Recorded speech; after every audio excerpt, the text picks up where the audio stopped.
श्री गणेशाय नमः। ओम नमो भगवते वासुदेवाय।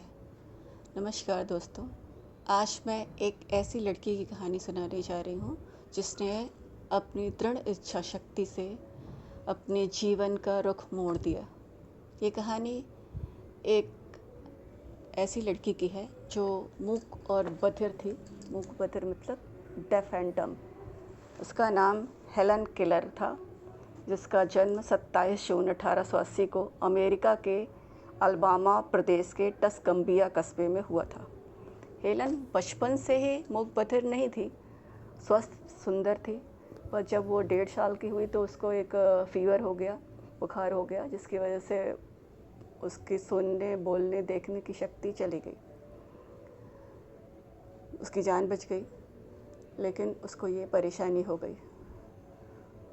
उसके मम्मी पापा ने बहुत इलाज कराया, लेकिन कुछ फ़ायदा नहीं हुआ, तो उसका दाखिला मूक बधिरों के स्कूल में करवा दिया गया, जहाँ पर उसे एक अध्यापिका मिली, एक टीचर मिली, एक गाइड मिली, जिसका नाम एनी सुलीवन था। वो बहुत अच्छी थी। उसने हेलन को बहुत प्रोत्साहित किया। उसने बताया कि अपनी दृढ़ इच्छा शक्ति से, मेहनत से आप कुछ भी कर सकते हैं। हेलन ने इस बात को समझा और लगन से अपना उसमें लग गई। एनी सुलीवन जो उसकी अध्यापिका थी, उसने उसे ब्रेल लिपि सिखा दी। ब्रेल लिपि से वो लिखित साहित्य भी समझने लगी, पढ़ने लगी।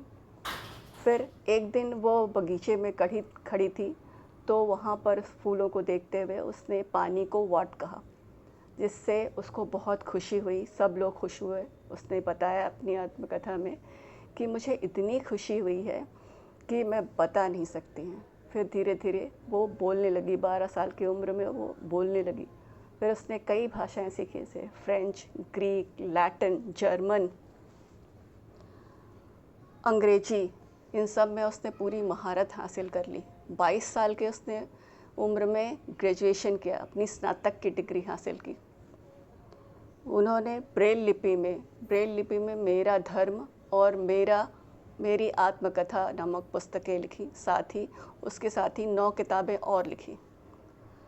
उसकी विश्व प्रसिद्ध कृतियाँ हैं। उनका कहना था कि ईश्वर अगर एक दरवाज़ा बंद कर देता है तो दूसरा खोल देता है।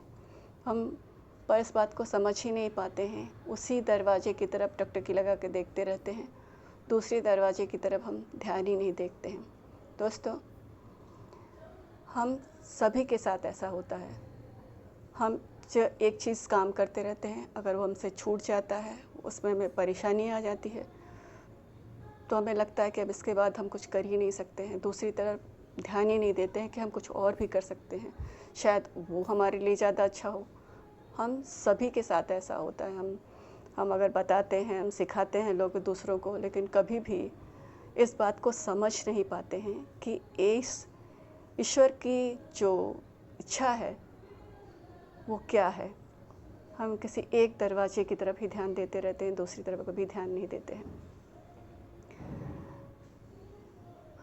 सब लोग अगर ये समझ लें कि अगर एक रास्ता बंद हो गया है तो दूसरी तरफ ध्यान दें, दूसरी तरफ करने की कोशिश करें।